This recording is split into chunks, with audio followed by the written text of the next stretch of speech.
What's up, guys? Early morning here in Sydney. If you happen to be up, thank you for joining me. We're going to talk a little bit about what the title says.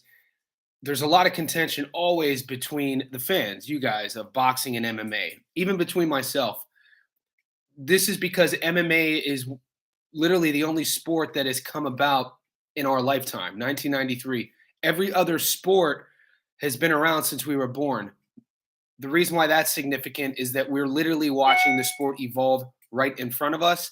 And because of that, the powers that be are tweaking rules as time goes on. Now, with boxing, the sweet science, the fans are more purists because it's older. I grew up boxing, and boxing will always be close to my heart. But I love the UFC. I love MMA. I love multiple.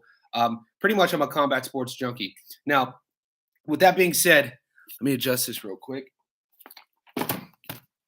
I want to talk about one of the major rule sort of differences between the two striking sports. It's pretty difficult to compare the two sports. It would be like down here in Australia, cricket fans wanting to compare baseball. They look alike, but they're different. Literally, the only similarity that boxing and MMA has is that they're both violent sports. They're combat sports.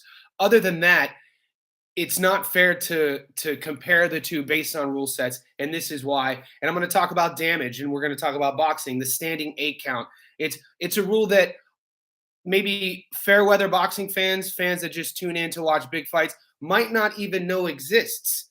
And MMA fans who don't watch boxing might not know it even exists. But this standing 8 count is one of those rules that either boxing fans love or MMA fans hate, and here's why.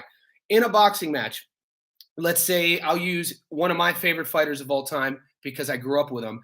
An old school fight. I'm old. 2010, you have Kelly Pavlik versus Jermaine Taylor. Jermaine Taylor was, I think, 26-0 at the time. Kelly was, I think, 30-0 at the time. Two middleweights. Jermaine had a better amateur career. Kelly went on to have a better professional career. And this was dubbed Somebody's O Has to Go. They were both in their prime. It was in Atlantic City. Jermaine Taylor was a huge favorite. And Pavlik had never been knocked down before, let alone lose. And out of the 30 victories of his at the time, 26 or 27 of them were from knockout. And Jermaine Taylor was also a knockout artist. So that being said, in the second round, Taylor drops Pavlik for the first time in his career. In boxing, in that situation, when the fighter gets dropped, you're allowed to take a standing 8 count. The ref will start the count, and you could either take, if it's not too significant, you could either take a knee. As soon as you say I get clipped, you could take a knee, take the 8 count. Your opponent has to back off and go to a neutral corner, or you get dropped, you pop back up, and the ref starts counting. Still, your opponent goes to a neutral corner, and then it gives you time to recover. Now, in this scenario, Pavlik ended up weathering the storm in that second round and then the fight goes on, and then finishing Taylor in the 7th to become the new middleweight champion of the world. Kelly went on to have a Hall of Fame career. Taylor really never, it was one of the fights that unfortunately changed the trajectory of his potential superstardom. He went on to rematch Kelly at 170, lost that fight, and never was able to regain that spark. Pavlik held on to the belt for a few years. He chose to go up to 170, lost to B-Hop, Bernard Hopkins, got outclassed, and then lost his belt to Sergio Martinez, one of the greats. So that being said, in MMA, now Kelly gets a standing 8 count, gets dropped, overcomes that adversity, and say what you will about it, it gives the boxer two things: an opportunity to come back, but also the back end of that, if you wanted to flip that coin and debate me on it, the back end of that would be a con is the fact that over a career, that standing 8 count would put a fighter in a more vulnerable situation over time, because in MMA in that situation, there is no standing 8 count, and Kelly gets dropped. And if it's in MMA, he's going to get jumped on and swarmed, and the fight's over. And so MMA doesn't have a standing 8 count. So this is why you see fights ending very quickly. And the pro to that on MMA without the standing 8 count is the fact that once a fighter gets rocked, they're going to get finished. Usually they're going to get finished. And they're not going to have time to recover, A, to win a fight and come back, but B, to take more damage. And that's why boxers, and you only have two tools in boxing, and that's a whole nother conversation. Let's just focus on the standing 8 count. But that's a huge significant rule. That is, in my opinion, the biggest rule that changes the sport. Now, I'm talking to a buddy of mine last night about this, and because of the standing 8 count, he loves boxing, and because MMA doesn't have it, he hates it. And he used the example of Aiden MMA. I'm going around the YouTube community. I'm 15, working my hardest to be the next MMA fighter. Highlighted my in boxing. Send me it, brother. I'm all about it. If you look at my library, I interview fighters.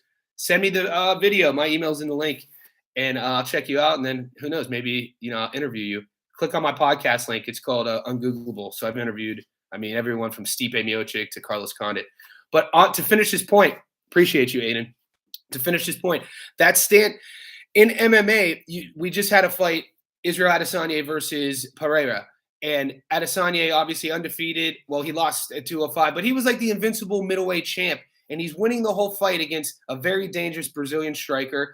5 rounds, winning the whole fight. He's about 3.5 minutes away from becoming the champion and keeping his belt.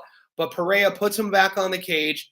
Everybody in the damn world knows that Pereira is trying to land that left hook. And sure enough, Pereira lands it. Adesanya gets finished. Now, the reason why my buddy doesn't like that is because in MMA, you have a fighter who's winning the whole fight, gets caught, and then the fight's over because he gets swarmed. If that's boxing, he gets caught, he gets an 8 count, he regathers himself, and probably he keeps his belt. Now, there's multiple sides to that argument. Some people love the excitement of no 8 count, some people don't. The point is with this video isn't to debate which one is better. It's to highlight to you guys, the fans, what the standing 8 count is in boxing and the significance it is in both sports. To either having your fighter take more damage than they should, or having your fighter have an opportunity to come back from the dead and not have a sort of fluky knockout. Think about Leon Edwards versus Kamaru Usman. Same situation. This just happened to be with 1 minute left in a title fight. Usman looking invincible, 24 out of 25 minutes. He's winning the fight with 1 minute left. We know what happens. Leon feints and catches him with that beautiful head kick. What does he say? Headshot, pound for pound, dead. And the fight's over and Leon wins. And now in that situation, Kamaru was out. Even in boxing, his eyes were rolled back to the head. Even with a standing 8 count, he's out. The point of that scenario is the fact that in boxing, you don't really see fighters who are winning a whole fight and lose a fight with one punch. I don't want to say it's less fluky, but the differences are very contrasted because of one of the reasons that standing 8 count. Stay tuned for more. Any suggestions for topics to dissect in the boxing and MMA community, either message me or leave them here. Aiden, like I said, I'll check you out. And here, I'll give you my email before I get out of here. Just email me on mine. Send me an email at my this is my generic social media email, johnny@icloud.com. Send me an email there and I'll be in contact, brother. Cheers, guys. Stay tuned.